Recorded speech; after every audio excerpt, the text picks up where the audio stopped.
All right. I'd like to call the April 3rd, 2025 Parks and Rec Advisory Board meeting to order. Will the Parks and Rec Assistant Director call the roll, please? Penny Vodla. Eric Dolphin. Present. Denise Dutal. Connie Hawker. Present. Annette Villa. Present. Rebecca Scudder. Present. James Queen. Present. Excellent. Let's look at the agenda. Is there a motion to approve the agenda? I move to approve the agenda. I second that. Thank you. Is there any discussion on the motion to approve the agenda? I think we had an item we missed here.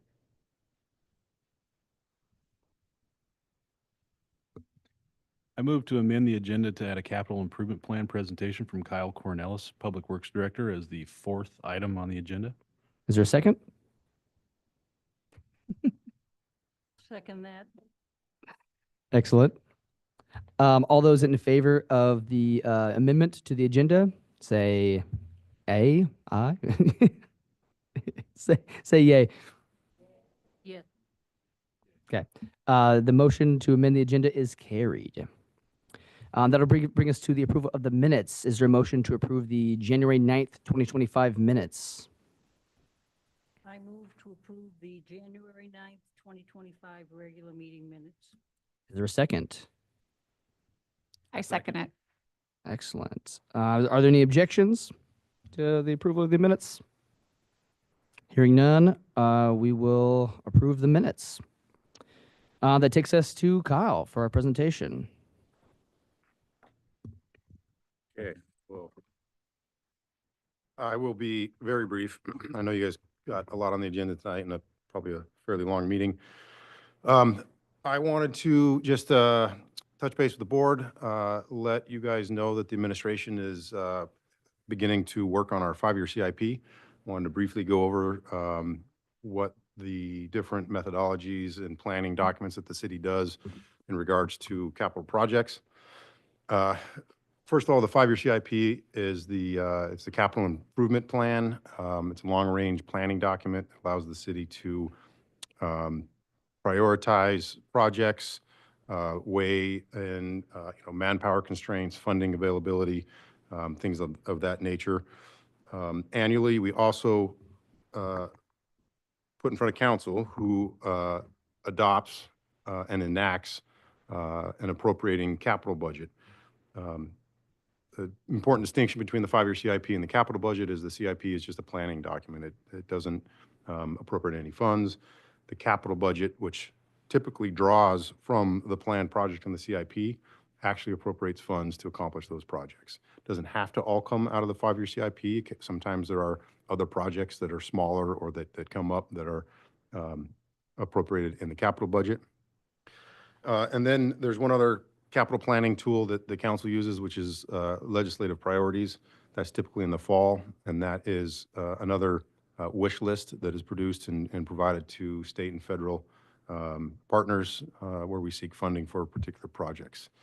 Usually those are strategically chosen and are typically, kind of regional type benefit projects that might be better fit for regional money, state or federal funding. So we don't have a draft CIP right now. I don't have anything to present to you, but I wanted to get in front of you and let you know we're going through the process.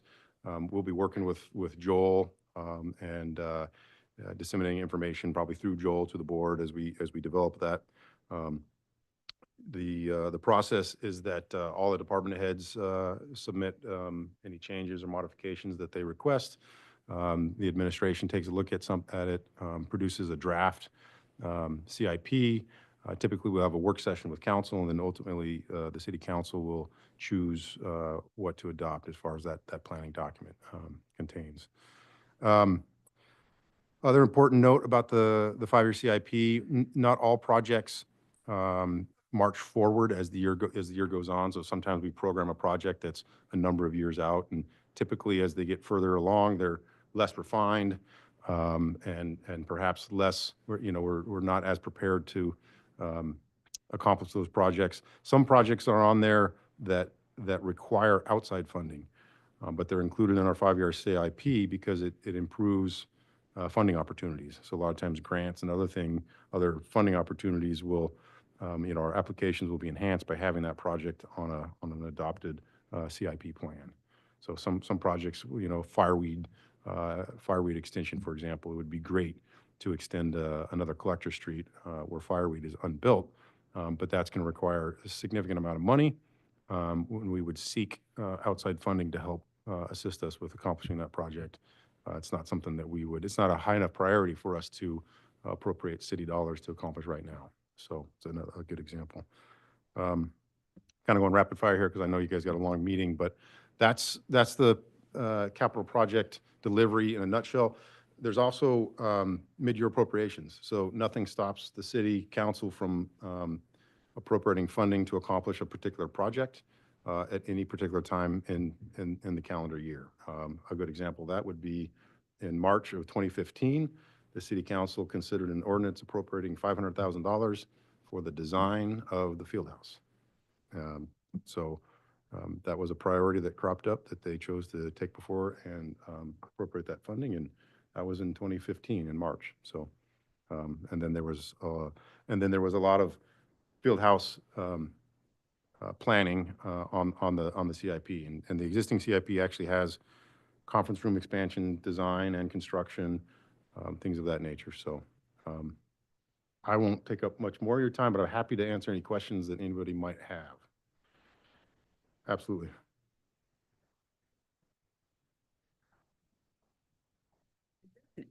Is that online anywhere? Is there like a list? Yes. That's prioritized? Yep. If you go to the city webpage, go to the Public Works Department. Okay. On the left side, there's a tab called, I think, Documents and Forms.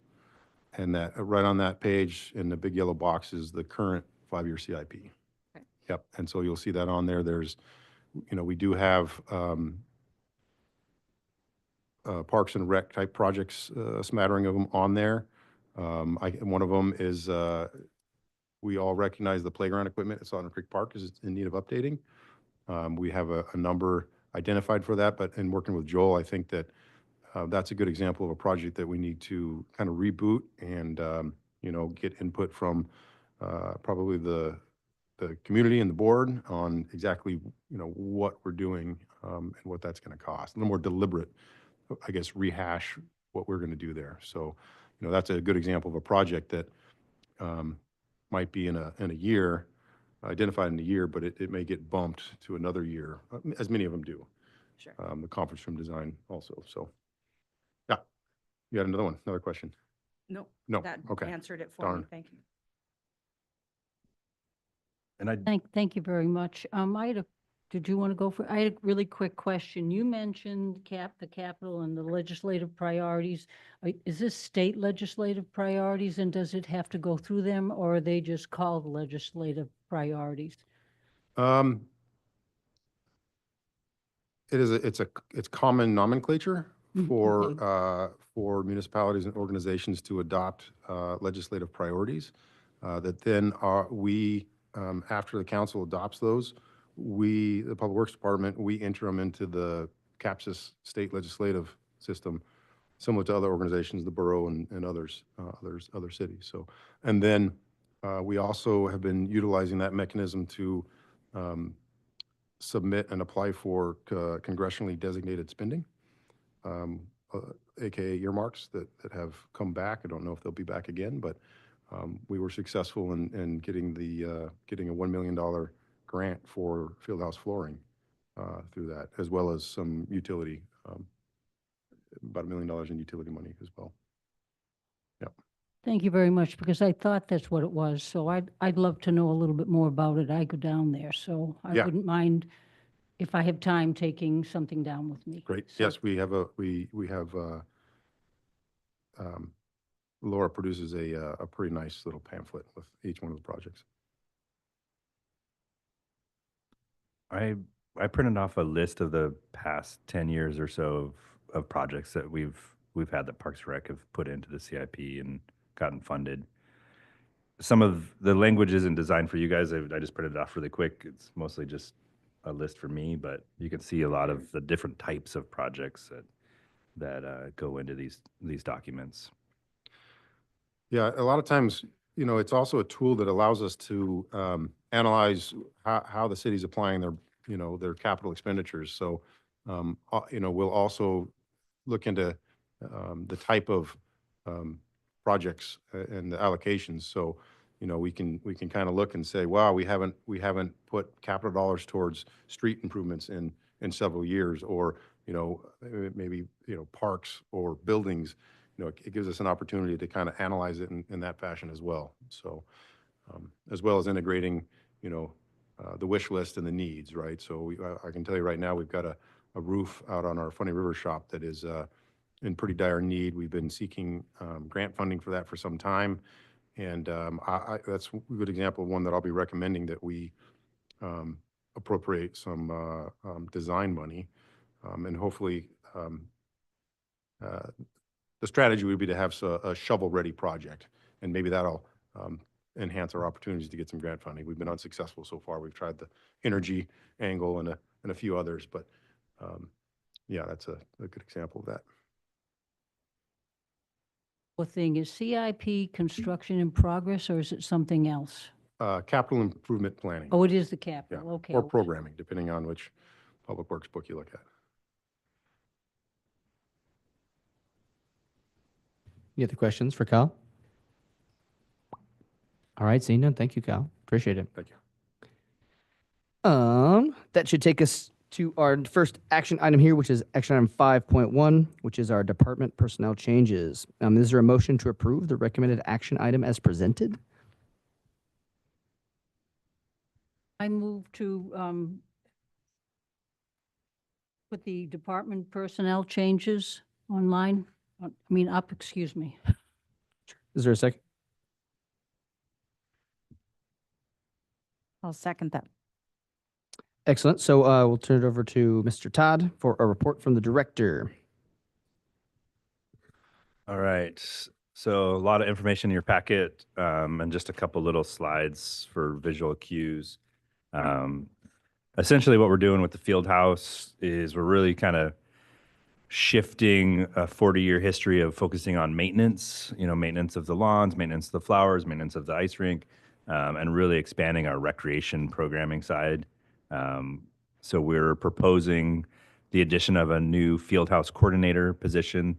This is very similar to our current activities coordinator position in the ice rink, that sort of manages that day-to-day operation, the scheduling of user groups, and running programs like the Learn to Skate or the freestyle figure skating and things like that.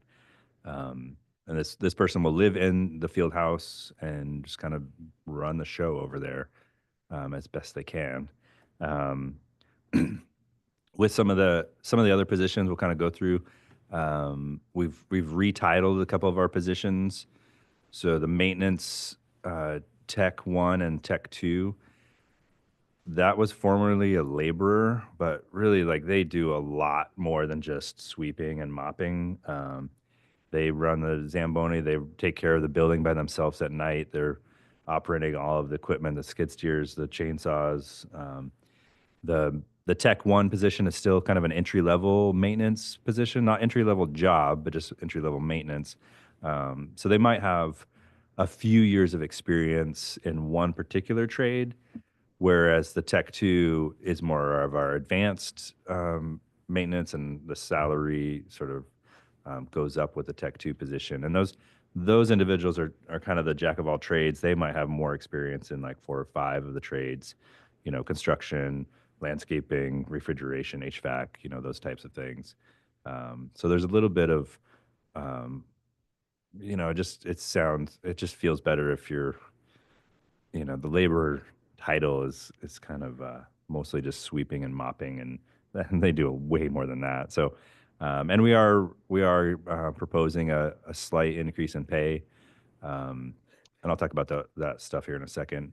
The other 2 positions, the rec specialist and the rec aide. So currently we have a learn to skate instructor position. These are people that work, 10, 20, or 10 to 15 hours a week.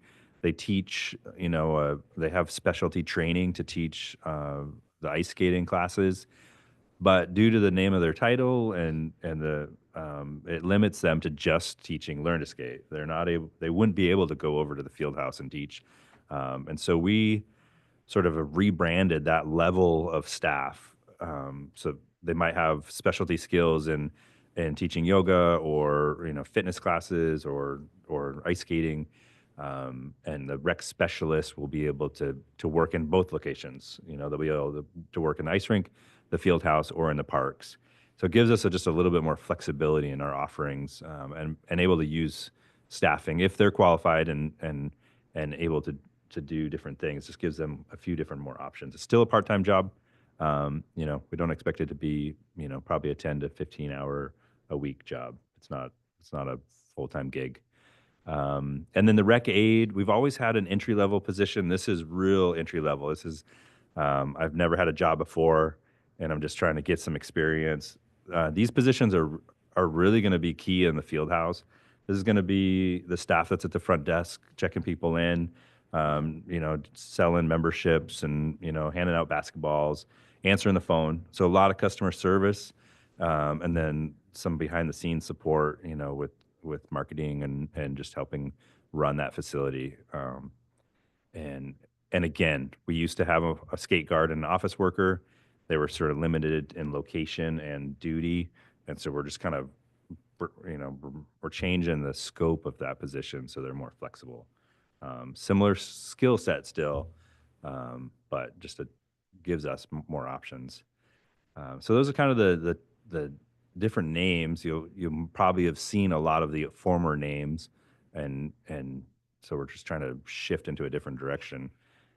Some of the pay increases. So we did a pretty extensive research with the Alaska Recreation and Parks Association on all. We basically found every city in the state, found out what they were paying for these particular types of positions.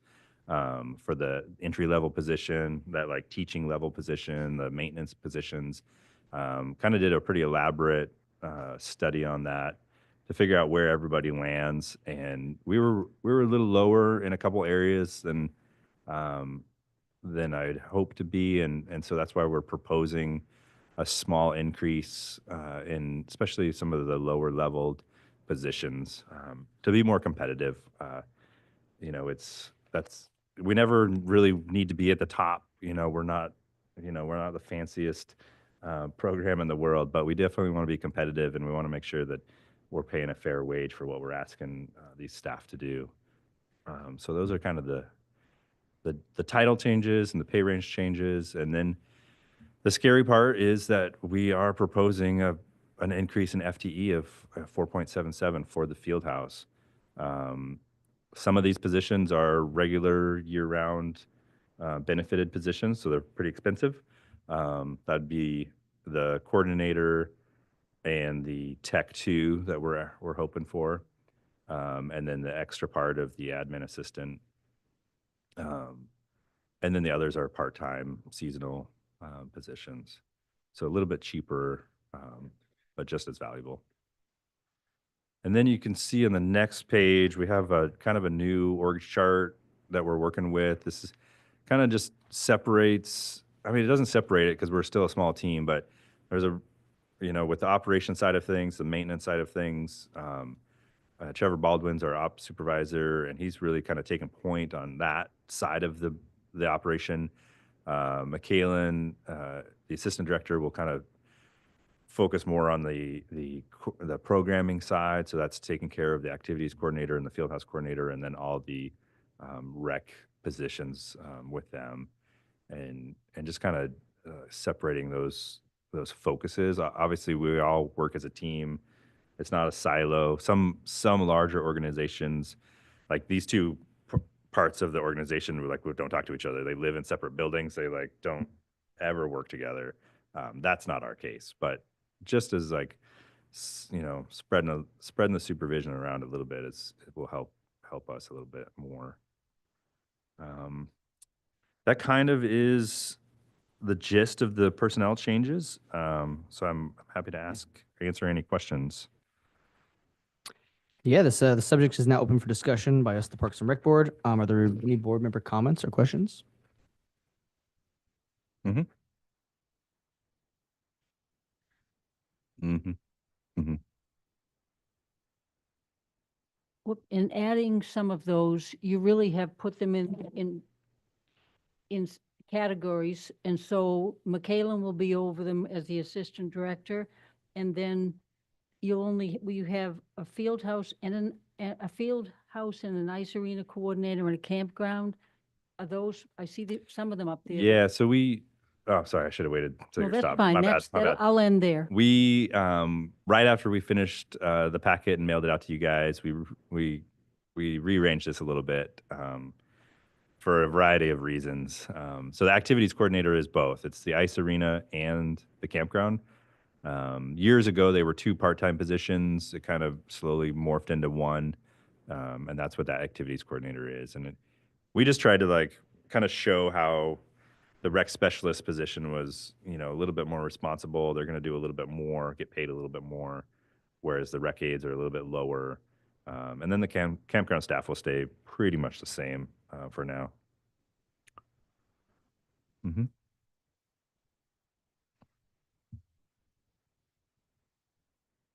You give-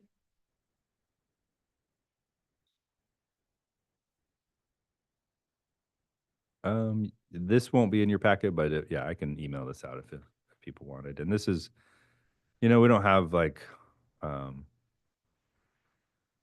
don't know. I don't even know if departments really do org charts. The city has an org chart, but I just wanted to.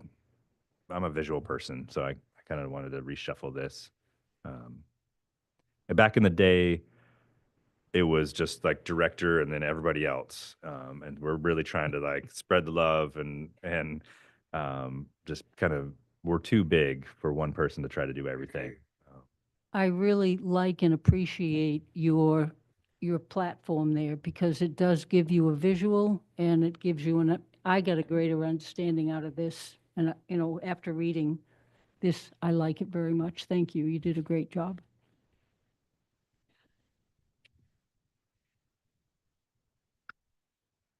So, Joel, do we have people currently in the part-time positions that are going to be picking up more hours to cover these additional duties, or are these additional people altogether?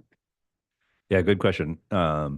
We will carry over some FTE in both the rec specialist and the rec aide.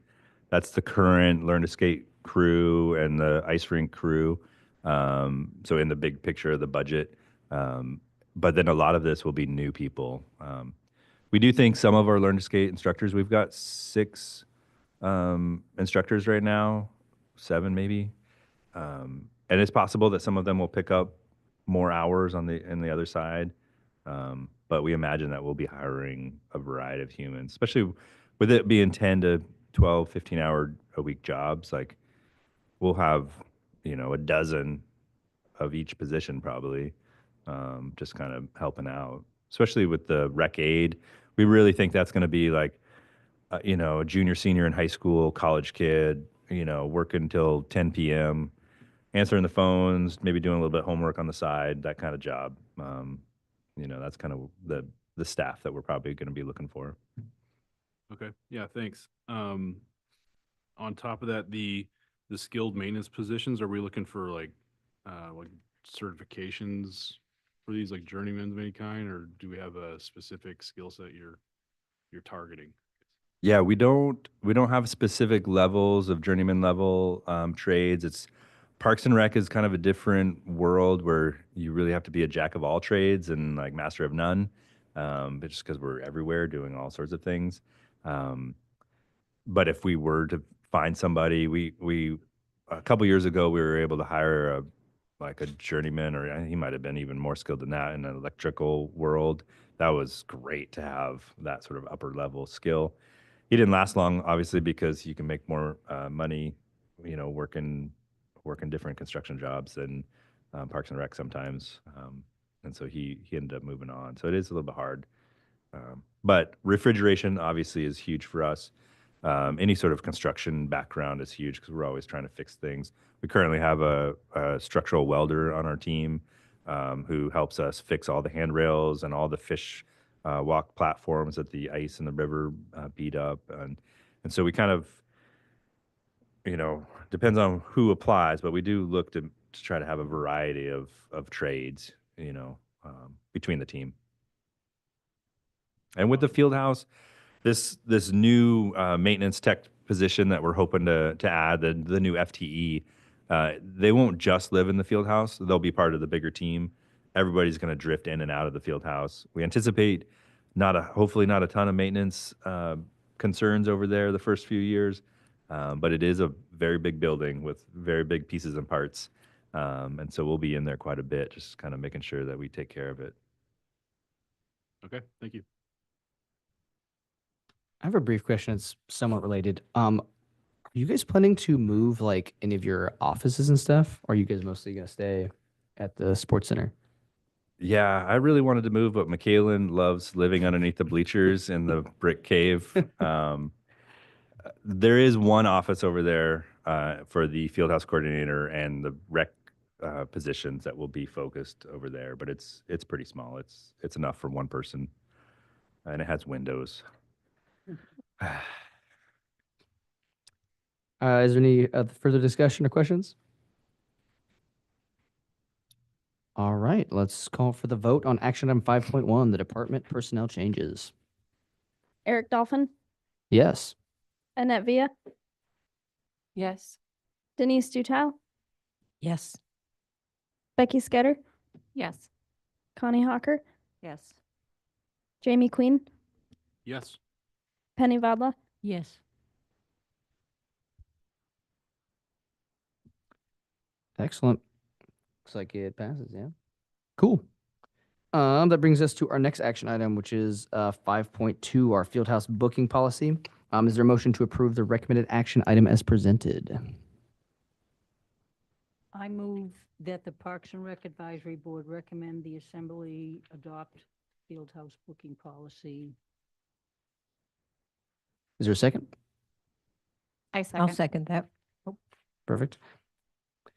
Okay, looks like we have another report from Mr. Todd about on the fieldhouse booking policy. All right, this one's a little bit shorter and might need a little bit more explanation. It might seem sort of incomplete, and that's on purpose. We traditionally council has approved the booking policy for the ice rink, sports center, and for the parks, and so this is an overarching policy that kind of dictates who gets first dibs. So in the sports center, the booking policy states very clearly that it's spectator ice related events first. Big money, community, economic type of events like home shows, sports shows, second, and then trickles down from there. And so we always book the Brown Bears first, and then home shows second, and then we add the KPHA practices. Similar to the parks, we have a policy where historical events kind of get first dibs, like Riverfest and Progress Days and these types of things, and obviously the Wednesday Market. And then it trickles down to birthday parties and weddings and not. So Fieldhouse needs its own policy. We looked at every single, well, not every, but we looked at a lot of examples, in-state and out-of-state, on how people operate their Fieldhouse. Nobody really has a facility like us that does turf, basketball, and events. So it's a little unique in that way. But we have decided to go with this sort of hierarchy system where city-sponsored programs and events would get booked first. These are going to get booked out at least a year in advance. And so we can kind of lock in the space that we need for our programming. Reoccurring large events, this would be like your home show, your sports and rec show, maybe like a huge wrestling tournament, or like state volleyball, or some of these like bigger regional events that are booked 2, sometimes 3 years out. We would want to get those on the calendar. Priority partners, we don't have any priority partners right now, but we still added that. Typically, this would be in your community, somebody like the Boys and Girls Club or the YMCA that provides a variety of different activities and recreational opportunities. And so sometimes you'll have that partner kind of slide in their schedule of when they're going to do basketball or soccer or volleyball or whatever it is. Like I said, we don't have any yet. We're just keeping it there just as part of the process. Then we're going youth nonprofit. This is going to be where we see the bulk of our user groups. This is, both school district programs, comp programs for volleyball, basketball, futsal. We'll have a lot of people in that category. And then adult nonprofit, and then you get into the commercial. This would be like, we've already been, somebody's reached out that they run it's a private business on training basketball kids, and then they host all these tournaments. And it's not a huge money maker, but it's still a for-profit operation. And so they would kind of fit into that 6 and 7 category. And then whoever's left is first come, first serve. There will be a lot of procedures that we work out. Those will all be decided in-house, and not necessarily something we would need to bring to council. We would probably bring some of them to the Parks Board, just keep you guys in the loop. And so it's like, how do you sign up? What's the date or deadline for something? What's the cancellation policy? And those type of things will be coming. But we wanted to get the field house coordinator on board to help with that process. With all that being said, there's going to be a real focus on making sure that there's access for all of us to go in and kick a ball around and shoot hoops. So even if there's a million youth nonprofits that want court time or turf time, we're going to do our best to keep some time during the day and during the evening that's available for the general public to walk in and use. There might be more time certain times of the year than others, but that's still going to be that's what we've heard from the community from day one. That's been our mission from day one. Is we do not want to be dominated by one sport or one organization, which is common in most other facilities, and so it'll be an interesting dance the first couple of years, but and then one of the questions is like, well, what if there's 10 youth nonprofits and they all want Tuesdays at 5? We'll do something similar that we do over the ice rink, where we would get all the user groups in a room and kind of divvy up the available space evenly as possible. So for the past few years, we've had 2 hockey organizations wanting practice time, the KPHA and the Knights, something Hockey Club of Alaska. So we just kind of worked together. Like we made, KPHA got 3 nights of the week because they were a much larger organization, and Hockey Club got, Thursday nights, and they got 3 sheets of ice. And so that way everybody got some of the pie. And we imagine that we would do something similar in the field house, where we try to divvy it up as fair as possible. I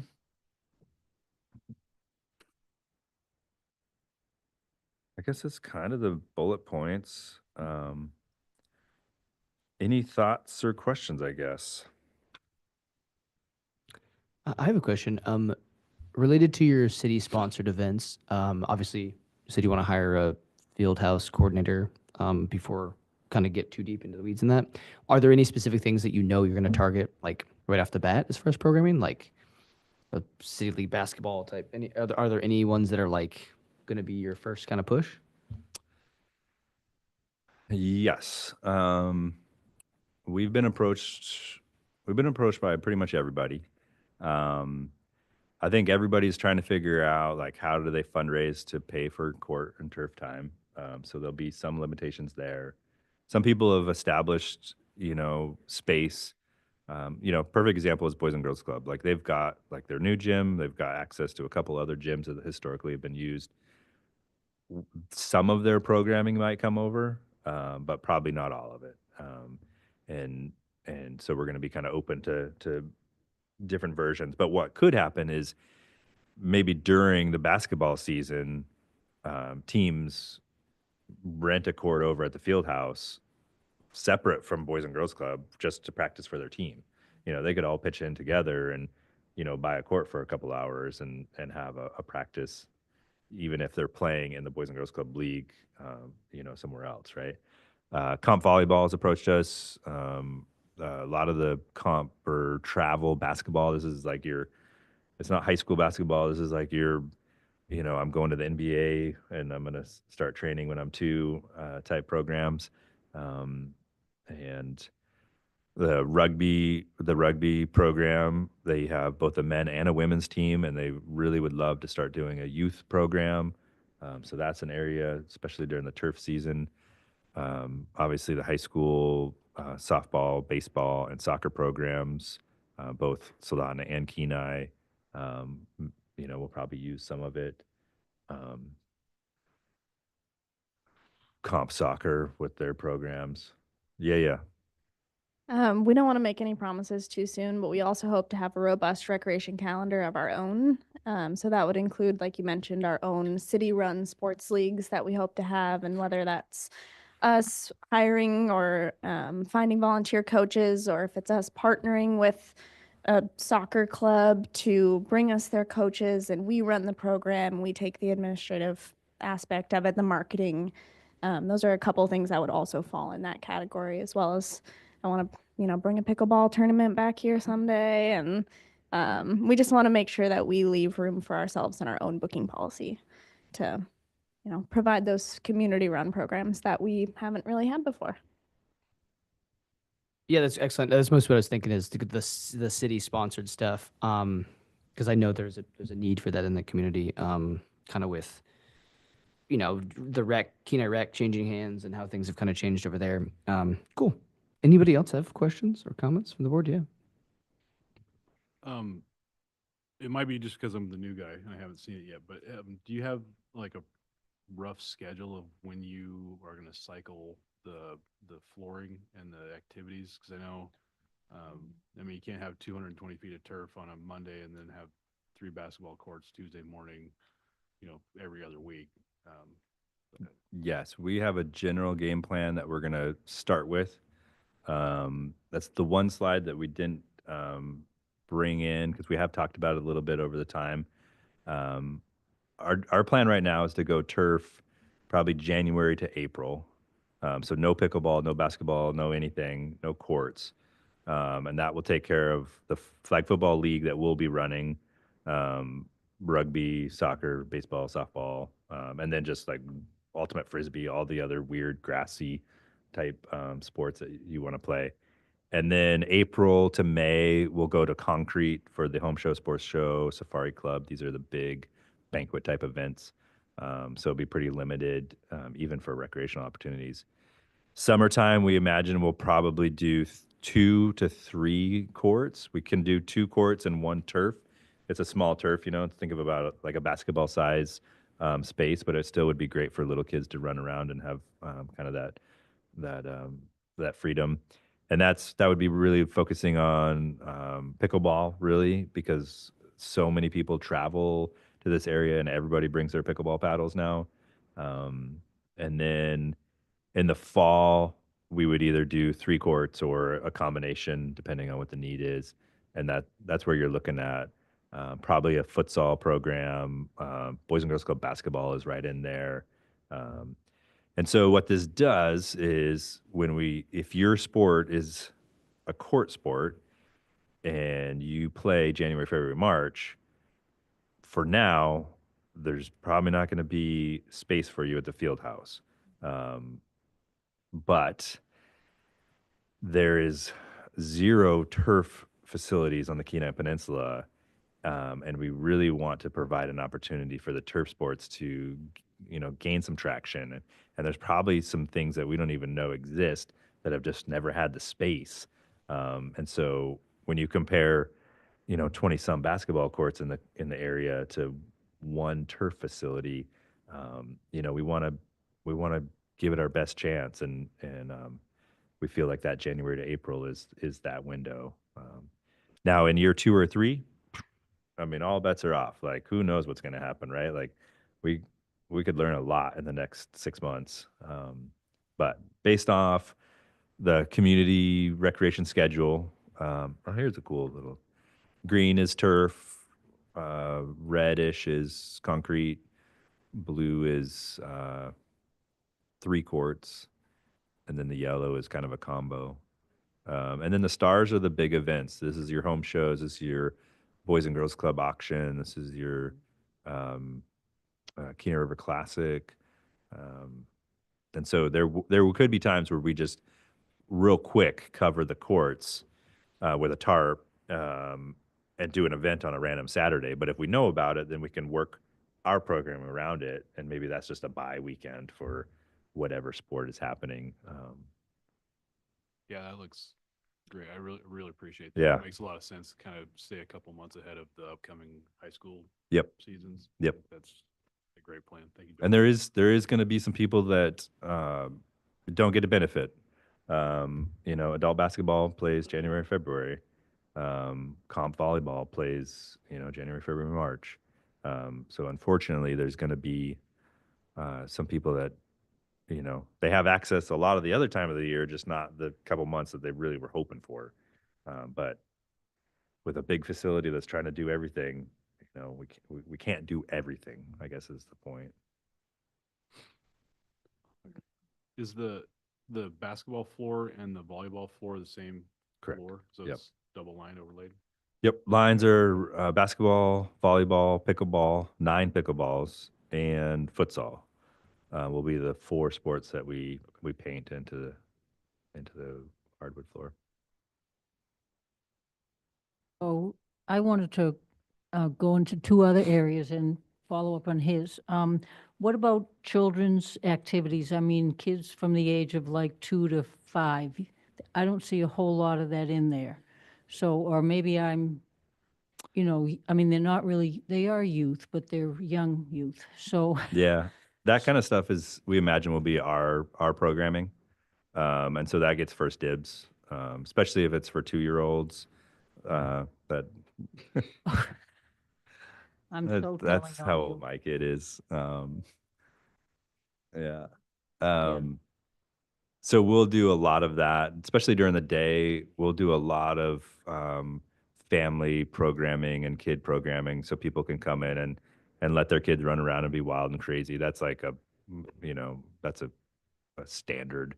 We also the homeschool programs. We'll be offering a lot of homeschool PE offerings so that they can get their PE credit during the day. So, and then, during the day, we have some flexibility. This priority is mostly going to be for that prime time in the evening. Evening and weekends is where you kind of need a little bit more of a tiered system. And then my other question is for people who are older and they're playing soccer or another sport, but they're not necessarily they're part of a team, like a color, red, blue, green, or whatever.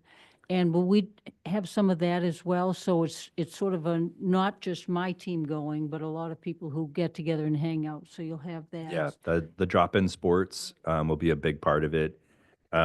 It's doesn't really show up in this too much, but like that's where I'm thinking like on Tuesdays and Thursdays at 8 o'clock could be like drop-in soccer for anybody. Maybe Wednesday night is the drop-in volleyball. Where it's like you're not on a team, you just show up and play with whoever's there. So we'll definitely, and like noon is always a popular time. We've got 2 different like over 50, over 60 groups that play in the morning over the hockey rink. They love it. They're, a lot of them are retired or slope workers. And so there's options like that too. So that brings me to another question that I hadn't thought about. What about people who work every day during the week from 7 to 7 or 5 to whatever? Do you have could they go in there with other teams and have a team like my red team's against Jason's? I mean, not Jason. I've been calling everybody Jason lately. That's okay. Jamie. So do we have that opportunity to do that as well? Yep, I think you're probably getting closer to the private court rental, which will be an option too, where it's like after everything's kind of dialed in for like whatever the leagues might be, there'll be a lot of opportunities for us to just go rent a court for 2 hours and go play dodgeball or kickball or wiffle ball or whatever it is, and that's just could be a private thing that you set up and share with your friends and family, and and just come in and play. So there'll be some of that Some of that. opportunity. And would you also have teams? I mean, I look at Brett, my son, and he's on a team up there in Anchorage, and they have a ball. I think I'm not sure if it's Saturdays. I think it's Sundays that they do it in the morning. And so it's brought a lot of people together. I mean, both male and females, they all work together. It's just really kind of brilliant. Yeah. So, and I know you have so much we're going to be doing all at once, so take it slow and sort of fast. What are the proposed or planned on like hours for just, regular stuff, not private rental? Yeah, we'll probably do 7 to 8-ish is kind of typical, unless there's like an adult league that's, if we have an adult soccer league or basketball league, sometimes they'll play until 10 or so. That seems to be standard. And then, but if everybody's like, hey, I want, if there's 100 people that are like, I want to be in at 5, we'll make it happen. I mean, we got the building. But 7 a.m. seems to be kind of the standard for start. And then, like the hockey rink, we're open 7 a.m. to midnight, 7 days a week, so we're used to that.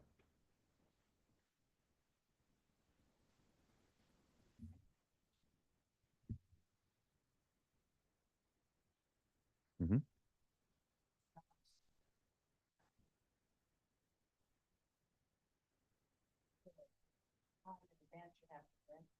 In advance. Now, I read somewhere there's 12 months in advance to set up some of the bigger programs and things. What defines, is it first come, first serve type thing for the band? Yeah, I think there's two different things in there. The 12-month thing, that's going to be for like our programming or big events, not really. I mean, not even like a soccer program, right? Because nobody can plan that far in advance. The batting cage itself, that'll be accessible whenever the doors are open. The batting cage will be open. We'll have a reservation system for that, similar to like the way we would reserve a basketball court. You could just call, or it's going to be online, hopefully, and you can just reserve, Tuesday at 4, that you want to rent the batting cage for yourself or for your team or whatnot. So. And there'll be a similar version probably with the pickleball court.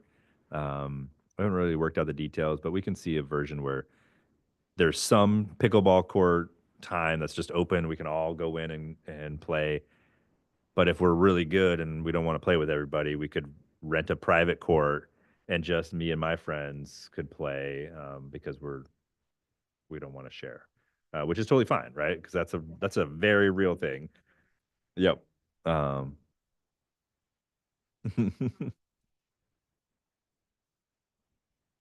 Mm-hmm. Yep. And then time for everyone else. Mm-hmm. Yep. Yeah. Anyway, so I know that's really a big thing. Kind of put some parameters out there that I compare to what you guys already have. And she put some kind of, like a wish list of what, Mm-hmm. if it was in perfect world, what it would be like. And I compared them to what you guys had already laid out, and it was very close, very close. But I think as far as the timelines, months wise, Yep. everybody wants 12 months. Yep. Yep. So thank you for putting this together. Any other questions or comments on this item?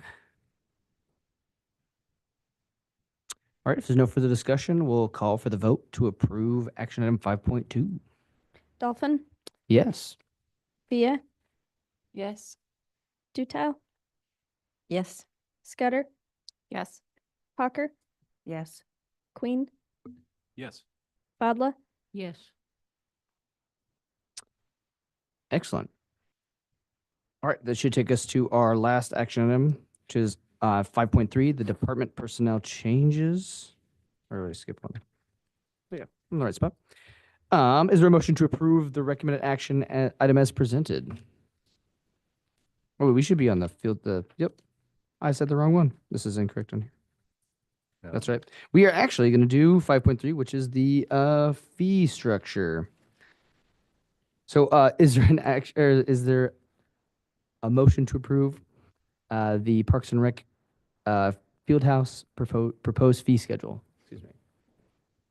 I move that the Parks and Rec Advisory Board recommend that the council adopt the proposed fee schedule for the field house. And I'll second. All right. So this brings us to another report from Director Todd about our our fee scheduling. All right. So lots of information. You guys cannot imagine how much time we spent going round and round in circles on these. Some of these numbers you guys saw last year. We did approve some of the early fees. We took some of your feedback and kind of rearranged a few things, added a few things, and this is where we landed. This is what we hope to offer to the community. So drop in play. This is top left corner, daily admission. Adults are going to be $5 to come in. This is drop in sports. This is walking, and are kind of the main two drop in activities that you would use. We don't have a ton of offerings right now. So a lot of these other facilities might have a pool, a weight room, rock climbing walls. And that's why some of the prices are maybe lower than you were expecting, and why we're proposing them is because we don't have a lot to offer to just walk in and play or work out. Really, it's going to be walking and then the drop-in sports. The other activities, like if you were going to do a high-level yoga class or something, there'll probably be additional fees for some of these other programs. Whether it's the little kids, the tot times, or some of the advanced classes. And then you see the discounted. We're calling it a discounted rate.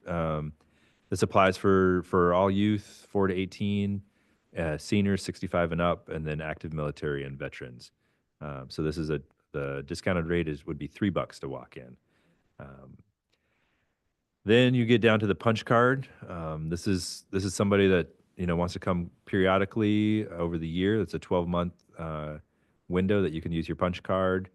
Gets the price down even a little bit more. You start getting into that $450 and $250 range for those punches.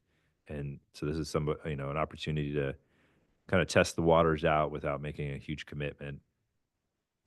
If you really love walking or playing basketball or soccer or whatever it is, you have 2 membership options right now. You've got the monthly option, which is 30 days from the time you purchase. That's $40 for adults and $24 for the discounted rate for seniors and youth.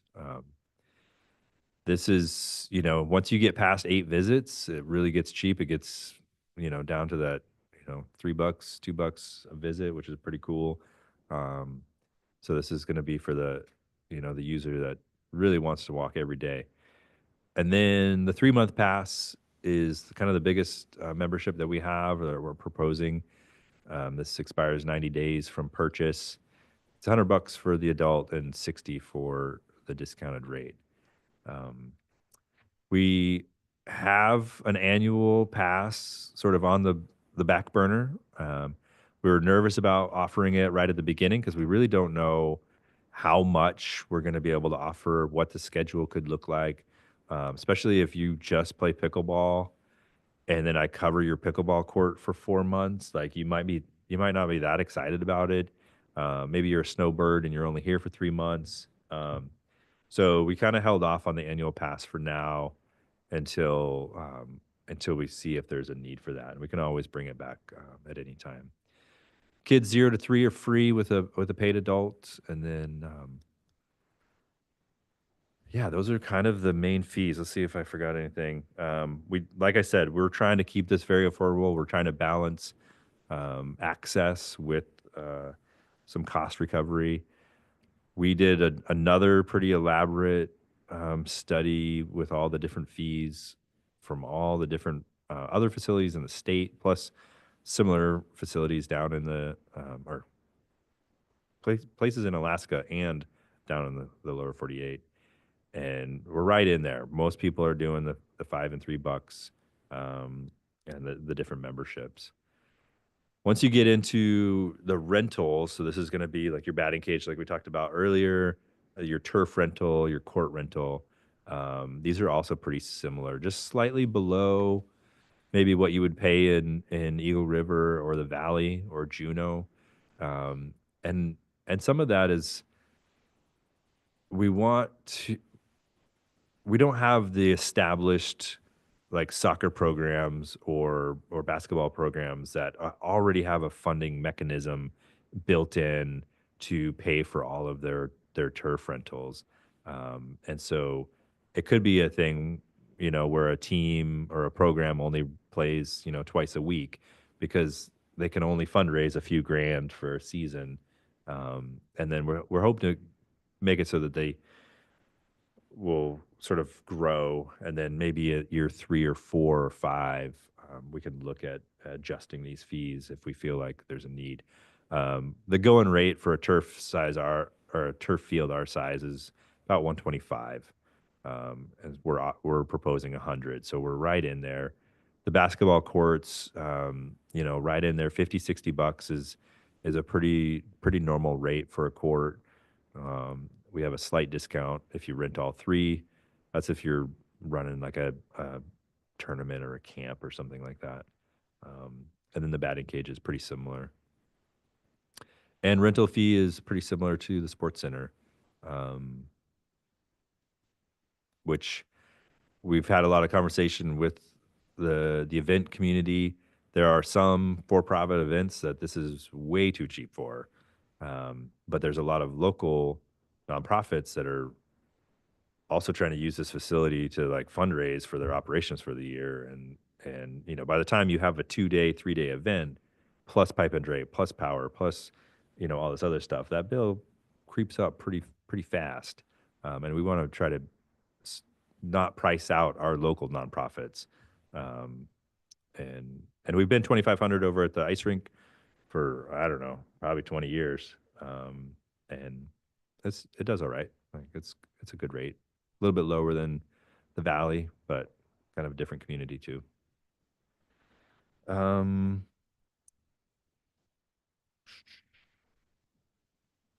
That's the gist. There's a lot of numbers in there, and you guys can see from all the Excel sheets in the back kind of where we land. But I think we're kind of right at or kind of right in the middle, maybe a step above the middle. But we feel like it's a good fit. So I think that's my report. Any questions? Excellent. Anybody have questions on this item? Any board comments or questions? Yeah, so you'd mentioned pickleballers showing up in the pickleball courts are covered with turf. Is there any consideration for somebody who would come in and buy like a 3-month pass and then 4 weeks later show up and they can't play pickleball for the next 2 months? Can we like pause the pass, or if that's all they're wanting to access the field house for, or Yeah, I think yeah, we've talked about this in a little bit in circles, and I think we're going to try to do a lot of education at that front window, Right. to make sure people aren't wasting money on and kind of knowing when we're going to shift. And so we would probably encourage that person to just get a punch card, and so that way they're not Okay. not wasting some of their pass. Gotcha. Are we gonna have like a general floor schedule visible in the? Okay, Yep, yeah, it'll be online and in the facility. Yep. cool. Thanks, Joel. So that settles itself basically with the 3-month pass is good for 12 months, correct? The The pass, 10, or the punch card. the punch Yeah. card is So that good would for a be the- year, and so you so- have that flexibility. Yep. So that would be the way to go. Yep. There might be an option for maybe going with more, there's only 10 on there. Mm-hmm. Maybe another option for that somebody who does pickleball, for instance. Yep. Yeah, we've kind of toyed around. We thought about a 20 punch card. We had family passes and year passes and 10-year passes, and Oh. we've thought of everything you can think of. But it all comes down to like we are starting at a very, very affordable rate, And so we don't feel like we need to provide a lot of other additional discounts at the beginning.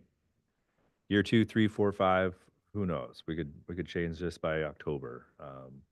But we feel pretty good. We're not just guessing.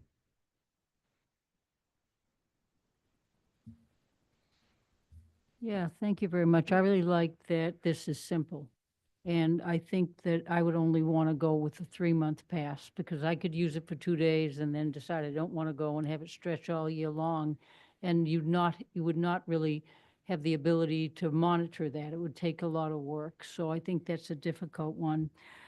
I wonder, I like what you've set up. I like the explanations and how we can work through them. In that proposed field house fee schedule, can that have before it an introductory proposed? I mean, I know that is sort of similar, but introductory means it's coming out early, and this is where we're starting because we're developing, we're building. Mhm. We're not necessarily going to stick with these. And so that I don't know, maybe it's wordsmithing and I shouldn't do that, but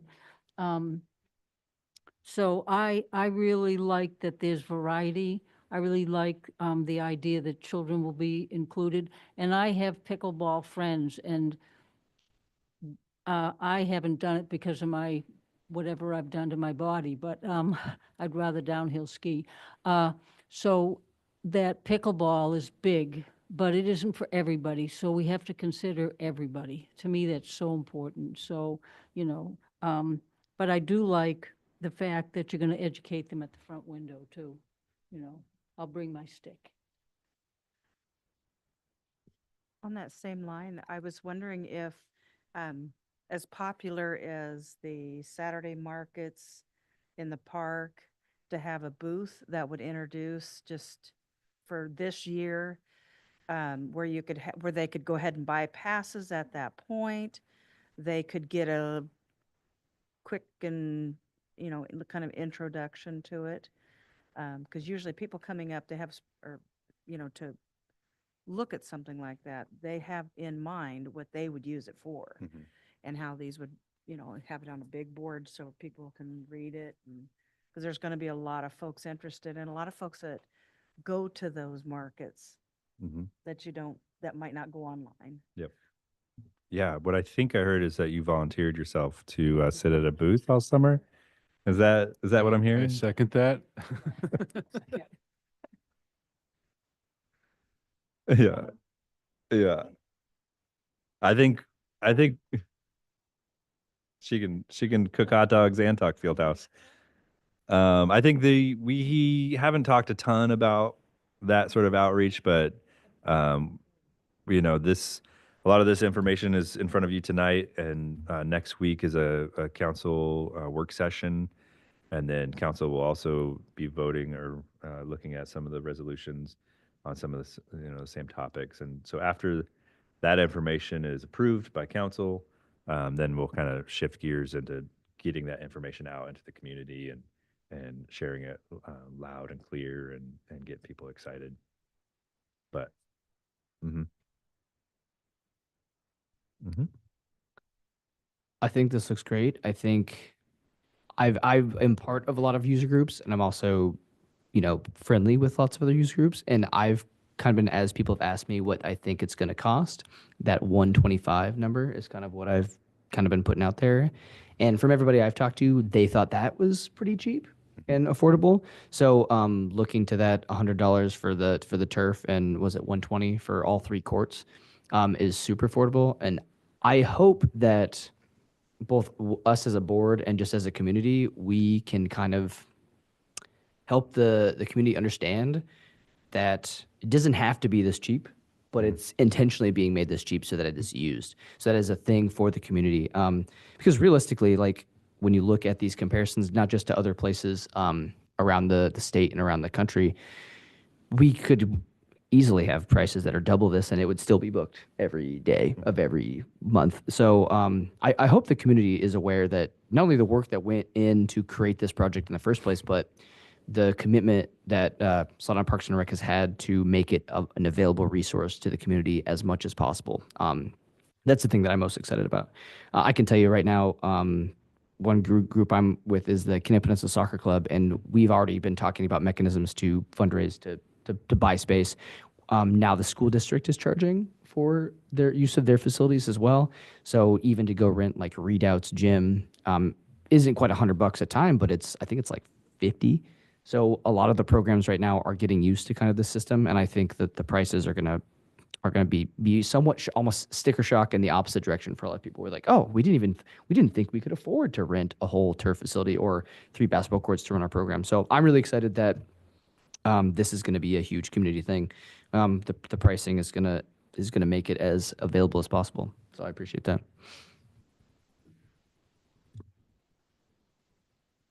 Yeah, I was going to say, I agree to a point because I think it's good for us to start a little low because then we can go up, right? Rather than be high and then be tough to go down. You never see prices go down. Yeah.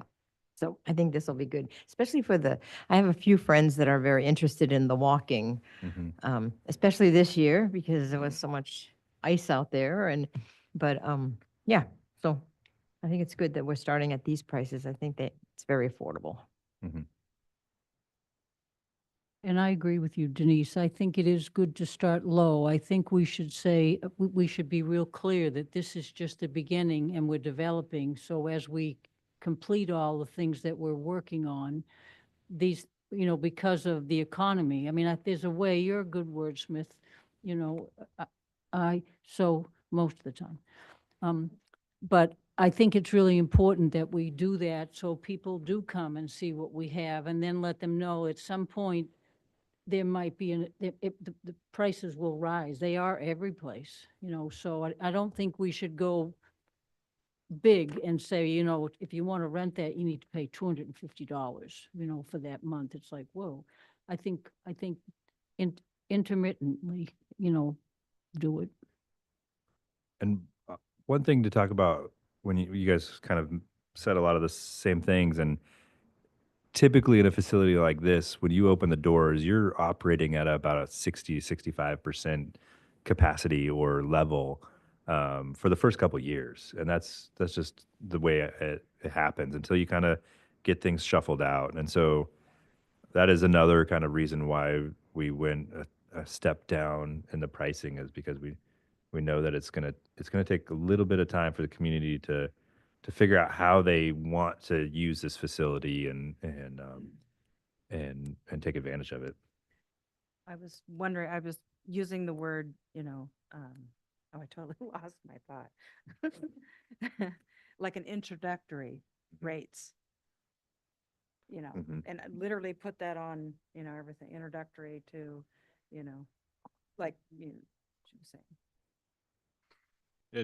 At what point are you planning to start advertising to start taking bookings? I know the open house is August 15th. The public open house is August 16th. There is I don't know if it's got it's a VIP like invite only on that Friday, and that's going to be like elected officials and like some of the people that have been helping, behind the scenes for the past 20 years. 16th Saturday is open to everybody. As soon as these are adopted by council next week, fees will go live. Booking will go live. We've got 4 or 5 events penciled in already. Just waiting. Cool. Ready. Hit the ground Just running. waiting. Yep. Cool. Yep. Real quickly, are we the bigwigs too, as the board? Yeah. I'm Yeah. just checking. I haven't been a bigwig lately. Well, I have in some places. Yeah, you gotta get your gowns out and your black ties, tuxedos. This is gonna be real fancy.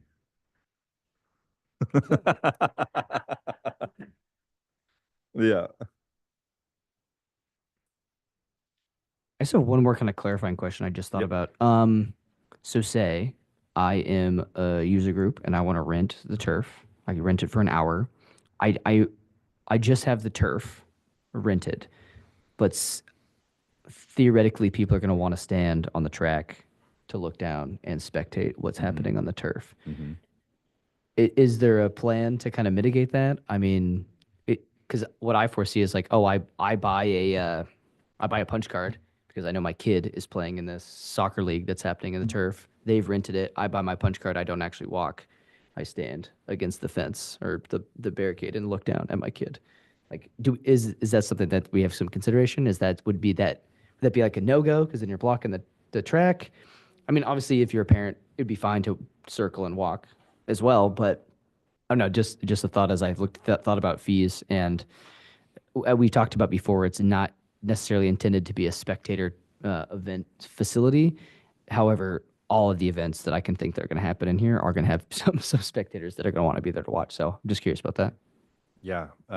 So we will have bleachers downstairs at the ground level. Not a million bleachers, but there will be, quite a few for parents to sit at if they want, or with the siblings that aren't playing.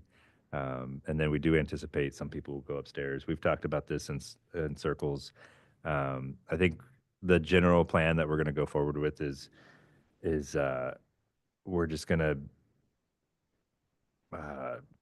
let people, if they're just there to watch their kids and they go upstairs for 20 minutes and walk, we're going to allow that in like an honor system. And then the idea would be that we're going to get them hooked, and then they will be a paying customer.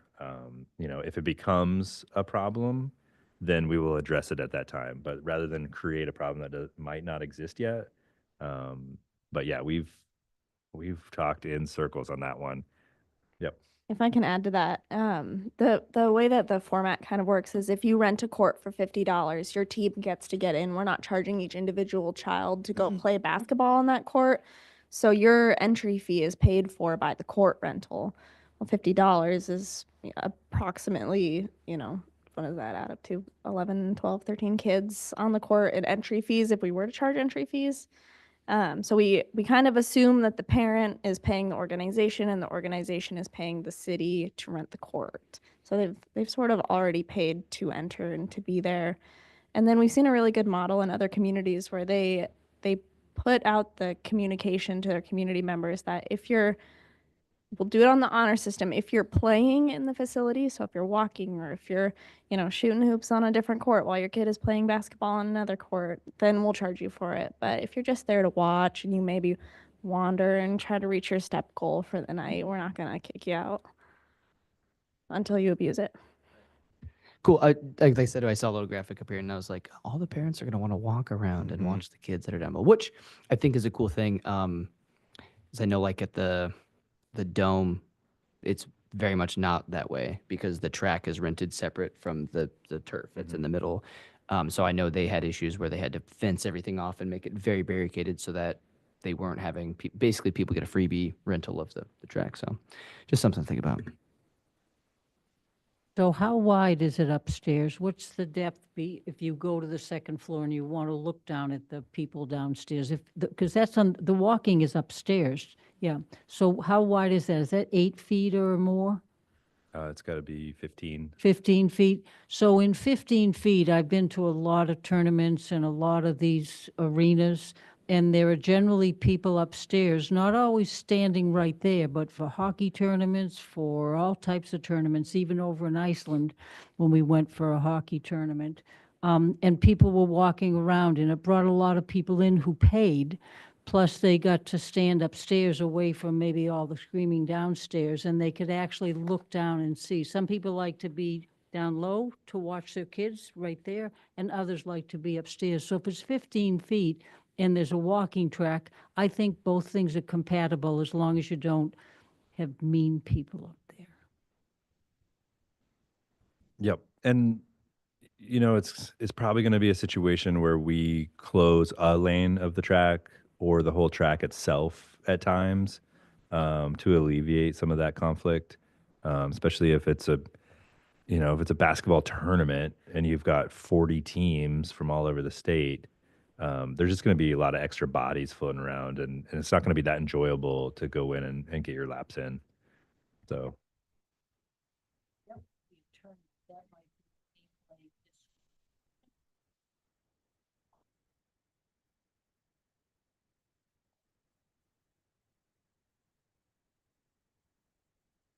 Mhm. What is the capacity limit on the track level? I think yeah. 800 800? upstairs and 1,000 downstairs or something, give or take. Don't quote me. That's way more than I Yeah. thought. Yeah. Yeah. Definitely don't quote me on that, but it's substantial. And the wrestling community was in there a few months back, and their state wrestling matches, could have thousands and thousands of kids competing. And there's a section of the fencing or the whatever it's called, the railing that's removable. So in theory, we could rent a lift, bring bleachers upstairs, and put them around the track. So then we have like even more seating. I mean, we love crazy ideas. So, not something we'll probably do day one, but we did design it so we could bring stuff upstairs. Mostly if like the boiler breaks and we can bring in a new boiler, but there's other ideas. Did we purchase wrestling mats as part of this outfitting? I don't No, think we no did. wrestling matches or mats. There's enough mats in the community. They all kind of share. If they do a tournament, every school brings their mats and kind of helps out. Any other questions or discussion? I have one. I'm sure it was kind of odd. Someone had reached out in reference to renting space in there on a commercial side. Um, and I thought it was odd that they would come reach out to us. I don't know if everybody got that. Yeah, I'm sure they did. Okay. But is that the normal procedure for something like that? Because that is a huge moneymaker or part of Mhm. moneymaker for the rink there.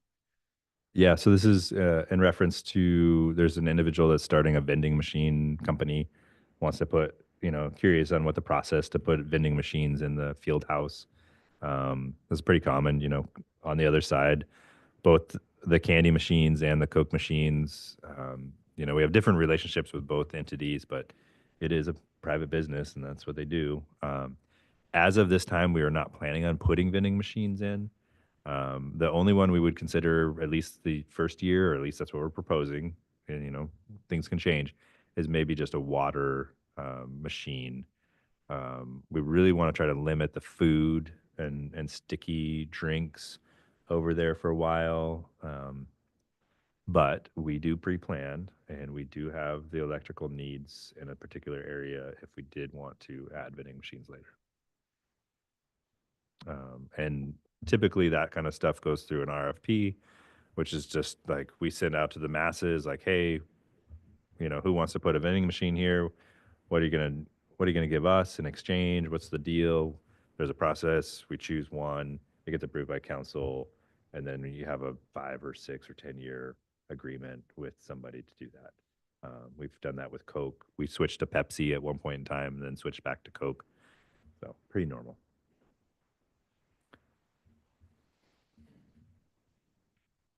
And they still have that area where they can prepare food, don't they? When you walk in, so that would be an option if they wanted to go back over there and maybe keep the field house clean. Mhm. I would love just water, but that's me. It goes back to what you're talking about not being a spectator facility. If you're selling vending machine stuff, candy, soda, whatever, that's generally, you're not selling that to the athletes that are competing. You're selling that to the spectators that are there to just eat their popcorn while they watch their kid play. So, Mhm. all right. Do we have any other comments or questions? I guess just a comment to Joel and your team. Really appreciate all the work you guys put into all the comparison tables. That's really good info to look at. Thank you guys. Agreed. Now, if we have no further discussion, we'll call for the vote to approve action item 5.3, the fee scheduling for the field house. Dolphin, Yes. Via, Yes. Dutal, Yes. Scudder, Yes. Hawker, Yes. Queen, Yes. Fadla. All right, excellent. That brings us to our report section. Joel's been doing a lot of talking, but we have a Parks and Rec Director report from him as well.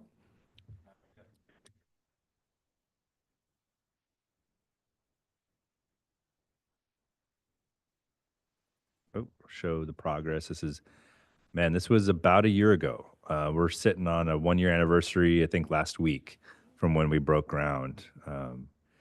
And this is looking down, they're starting to do some concrete work with the truck there in the back. We've got the walls up.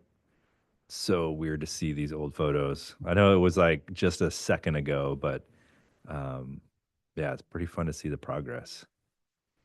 Here they are pouring the concrete floor inside. There's our walking track. And I think we got pictures later. This one, you can see the net or the curtains, the gray curtains on the side and the Kenai River blue railing. And you can see, yeah, the lights. This is the day that the lights got installed, or some of them. So very bright in there. This was last week, last Friday. They put our signs up, so we're official. We have a name, and even the older sibling next door got a name and an S, which we're pretty excited about. We're kind of shifting. We're kind of treating the whole compound, and we'll talk about this more other meetings, but the whole compound, campground, baseball, rodeo, field house, hockey is all sold out in a regional sports complex. In our mind, we're going to probably do some branding on that later and promote it a little bit differently. And then these two facilities, we really wanted, if you're not from this area and you just drove up, you wouldn't know which one had soccer, which one had hockey. And so we really wanted to make an effort to label the ice arena on one side and then the field house on the other. Those are our really cool sound panels. So this is, again, with the river theme. We got some texture and some flow, and we'll see some other pictures of those later. This is literally a couple hours ago. I don't know if we can zoom in on these or not. So these are the panels that we talked about multiple times, but in reality, so kind of a muted tone on the bottom and a little bit bolder on top, and it's amazing in there. Even the contractor, they did a fire alarm test a couple days ago, and he was shocked on how normal the fire alarm sounded just based off on all the acoustic panels in the roof and on the walls. Normally, it's one of those where like it's piercing your ears, like you want to kind of puke. And he was like walking around having a normal conversation. So we're very, very excited about that because basketball and pickleball tend to make noises that annoy people. And so again, this is this afternoon. They're putting the track down. So they'll roll out all the blue track material and then they'll paint white lines on it. And then inside the changing rooms, small changing rooms, don't be shocked. There's enough room to go in and, get into your running shoes and shorts and whatnot. Two shower stalls you see there, one handicap, one just a kind of a normal stall. And yeah. And then the grand opening. This is the public grand opening. So spread the word. Obviously, you guys you're invited to the Friday night one. And then we'll do ice cream and hot dogs and get everybody in there on that Saturday. Outside. Yeah. I know somebody was like, we'll give out like snow cones and ice cream. And we're like, nuh-uh. Like, yeah. Yeah. So those are the pretty pictures. The other like Parks and Rec stuff, because although we've been spending a lot of time on Fieldhouse, our regular job doesn't stop. So we're in the middle of hiring season. All of our jobs are posted right now for summer positions. We've got a lot of applications. We've set up interviews starting tomorrow. So hopefully we'll be able to we'll bring back a few people, and then we've got it looks like a good crop of applicants. So we're excited about that. Ice Out starts on Wednesday. So we're done with hockey season for a few minutes. Unfortunately, the Brown Bears did not make the playoffs, and so on Wednesday we were going to start melting. The fun part is starting at 9 a.m. Wednesday, we'll turn the machine off, and by 8 a.m. the next day, we're going to be set up for the SBS Contractors event. And so not only are we melting and removing all the ice, sweeping it, mopping it, drying it, and then putting up pipe and drape and power, all in about a 24-hour window. And then the home show starts the next day. So this is a busy time of year for us, but a lot less work than trying to put the insulated flooring down. So the guys are excited, even if it's going to be a long day. Flowers are in. We've got the greenhouses all green and pretty. So I don't have any photos, but yeah, we get all of our little flowers start as these little tiny babies, and we grow them big. This is the first year that we've been able to use our greenhouse. We added a couple of pretty industrial size heaters in there over this past year, so that because unfortunately we get stuck with the lower 48 schedule when it comes to these flowers. And so we get them, I think we got them late February. And it's kind of hard to deal with flowers in February in Alaska, but we did it. Luckily, the weather cooperated and we didn't kill anything. So typically we've stuck them in a dark room with some lights, and it works, but it's not great. So that's exciting. We were out sweeping the right-of-ways. That's our crew that sweeps the sidewalks. You'll see both highways and all of our parks got swept. All the sand and salt gets swept off the grass, and hopefully it will turn green. So we're out there. We'll start putting in the stairs. It's the first time I think we've ever been able to put stairs into the river this early, but we're going to take advantage of it. So I think there's 40, 50, 60. I should probably know that. Different stairs, all the campgrounds, Solana Creek, Rotary, the visitor center. We pull stairs out of the way so that way they don't get damaged by ice. And then this time of year, we put them back in, and we'll have some time to do some maintenance, which is great.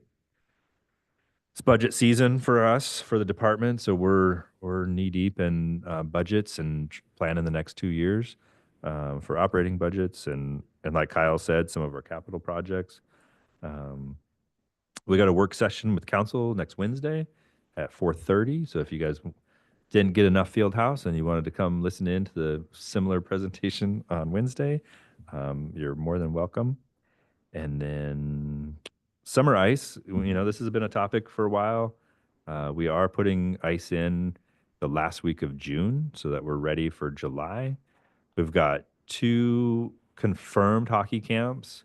One completely booked out in like hours. And hopefully a lot of that is our local kids being able to stay local. And then hopefully some of that is Anchorage kids bringing their hard-earned cash down to our community for a change. There's 2 other camps that are penciled in that we haven't confirmed, but we got some exciting news coming soon, hopefully. River skate. So this is our annual figure skating competition. It's the largest figure skating competition in the state. There's 170 figure skaters from all over the state and town this weekend, starting today. They started showing up to start practicing.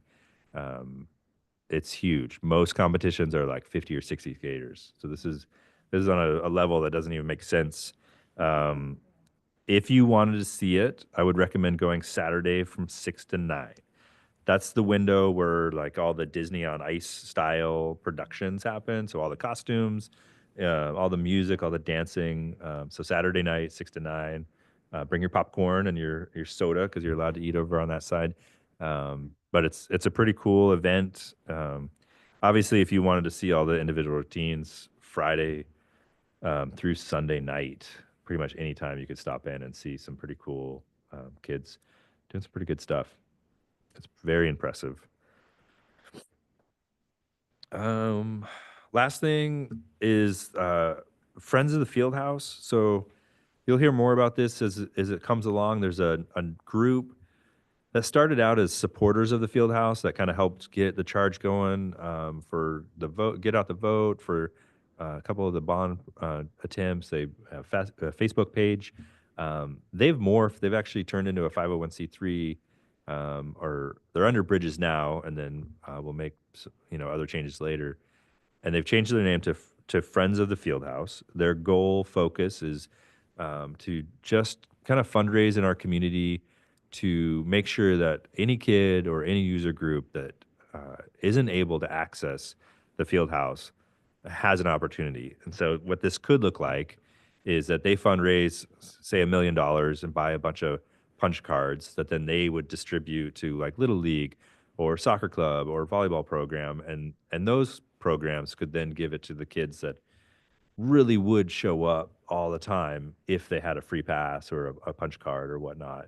And also maybe hours of turf time or hours of court time. And because they really want to make sure, even though the prices are low, there's going to be a lot of people that it's still a burden, you know, and so this group has kind of shifted energy, and you know they have dreams of maybe an endowment at some point in time, where this could be like an ongoing revenue source for the community. So you'll start seeing you'll see a little bit online, but you'll start seeing that name floating around, and that's what that is. It's not taking the place of any advisory board. We'll probably just work together, similar to the Friends of the Library. You know, the library has an advisory group and a friends group, and they're different. They have different missions, and so just in case you hear that, that's what's going on there. And then I'm really done talking. Excellent. Thank you, Joel. That brings us to 6.2, which is board chairs report. I don't have a whole lot to say. Biggest things I'll say is at this point in kind of the year in our community is always exciting because as the sun comes out and the snow melts and things are starting to happen, I am always excited about things that happen in Soldotna in the summertime because obviously there are a lot of amazing things that go on. But knowing that all this stuff is coming even after like the bulk of the summer and Wednesday in the park and all the music and stuff like that, it's very exciting to think of the fall as August 16th as a continuation of a lot of the stuff that's going to be established here in the summer. So all the work that you guys at Parks and Rec are putting in is amazing. I'm excited for you guys to get those positions filled, right? Because you can get the boots on the ground and get people actually, you know, in their roles and really get the ball rolling. I'm going to continue kind of in the community, just talking to people about what they can and what they can expect as far as when the field house opens. With the groups that I'm part of, we're going to plan and have the best, you know, programming and stuff that we can try and move into the field house when it opens. So I'm really excited. I'm really encouraged. This has been a super fun experience because I think I mentioned this before, but I thought the field house would open before I graduated high school. And yet it maybe took a little longer than expected, but it did happen. And I'm super excited to get in there. I'm excited for some drop-in soccer. So you better get your cleats, Joel. We'll get ready. Yep. That's about all I have, which will take us to our city manager report. City manager. No city manager. All right, then we got city council ex-officio member Jordan. Thank you. I'll be happy to give a brief report on some of the recent ongoings at the council level. So we've had fairly light dockets the last couple meetings. A couple highlights from them. So at our February 26th meeting, really the only thing to note for this board on there is our mini grant awards. So we do have a program where every 6 months or so we have opportunities for the community to come forth and put in applications for grant funding to support different community projects and organizations that are trying to do good in the community. So 2 awards were issued on that. So Project Homeless Connect, which does its annual event out of the sports center every year, we gave them a grant to purchase gift cards that they provide to all the attendees each year. And then additionally, some grant funding to the Soldotna High School girls soccer team. At our March 26th meeting, 2 ordinances that we had public hearings on there of note. So first of which is an appropriation of $1 million in USCDA funding for the field house. So this is something we've talked about for some time. And it was kind of up in the air for a little while with the kind of turmoil at a federal level, but we did get that finalized, received the money from the USDA, and have formally appropriated it as of March 26th. So it's great to have that in hand. Additionally, we had an ordinance appropriating $2,400 from the supporters of the Soldotna Field House, and Joel had spoken to this briefly. Part of that was as they transitioned from being a group named supporters of the Field House to friends of the Field House, they had some leftover money from the previous entity. They had to reform the group, to my understanding. They just donated it, which is very kind of them. And then not really at the council level, but kind of involved them. Some recent planning and zoning committee meetings involved conditional use permit discussion around a developer that wanted to build some housing units on a vacant lot off of Kobuk across from Kaladi's, kind of behind that ACS warehouse. There's a lot of community engagement on that because he wanted to put a pretty decently sized 12-unit development there. Had to get a permit from the Planning and Zoning Commission, which they initially had denied.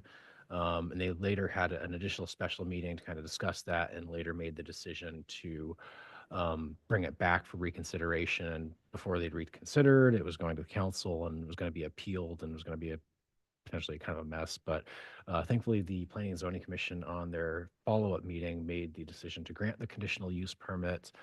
So there will be a 12-unit housing development being built there in that neighborhood. So no, it's a 12-unit apartment complex. Yeah, it's actually the preliminary designs that were shared. It's actually a very nice looking development. So I think it will be a good enhancement for that community. And that's all I have. I'd be happy to answer any questions.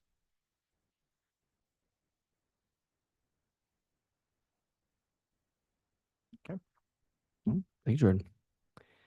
Excellent. All right. Last thing we got is public comments, which seeing nobody here in the audience, I think we can move on from that. Any comments from the council here? Do board members have any comments to wrap us up here?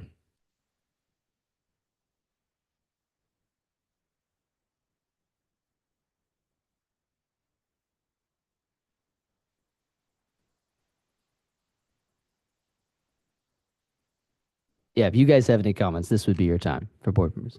Okay, okay.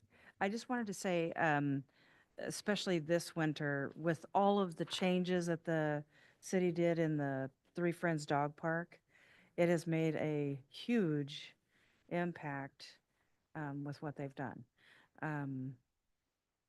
As far as the new trees, as far as removing the old ones, the re-landscaping has, we literally had a pool, a very large, not smelling good pool there for a long time. And, but it's, of course, the weather's been nice too, but we want to, and the garbages are always empty. They look great. So just let the crew know that they're doing an amazing job there. And the community talks about it a lot as far as, I go there a couple times a week.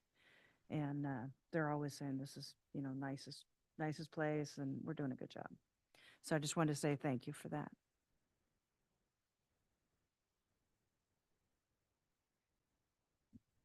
Anyone I else just had a quick comment about the fact that you guys are recognizing that the laborers are doing more than just mopping and sweeping and creating new positions in our community that can turn into long-term careers for younger individuals, like you said, for high school and college, getting new, recruiting people in our community to hopefully stick around and enjoy the benefits of what everybody's putting out there.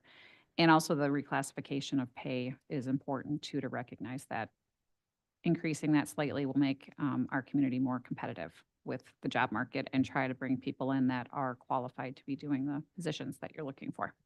So thank you.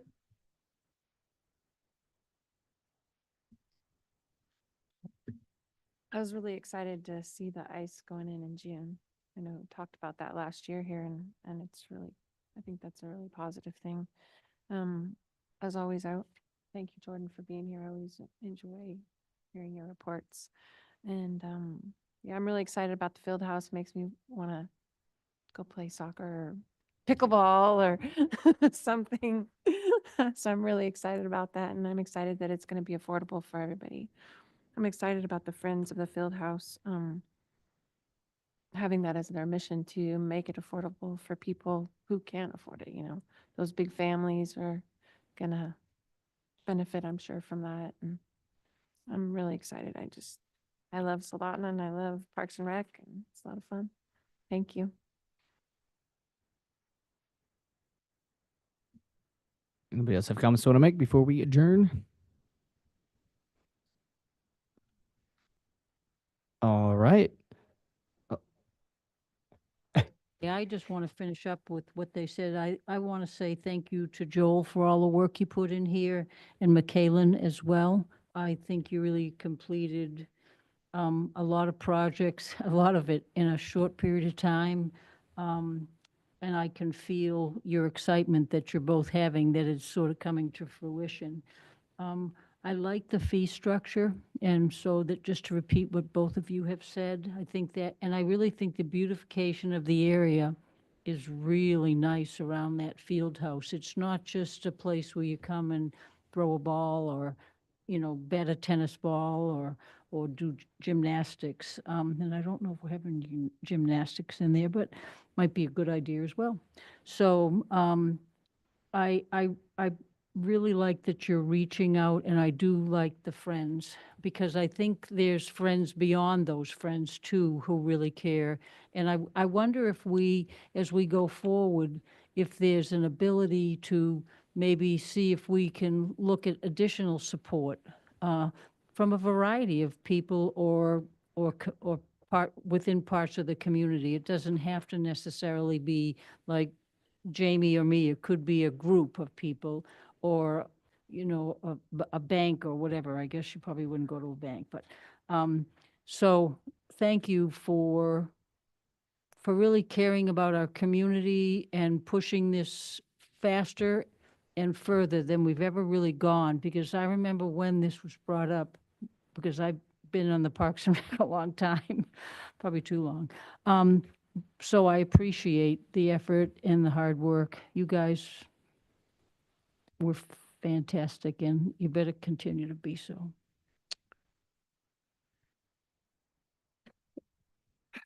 All right. Well, thanks, everyone. That brings us to the end of the meeting. Our next regular meeting is going to be July 3rd, 2025 at 5:30 back here in City Council Chamber. That'll adjourn the meeting.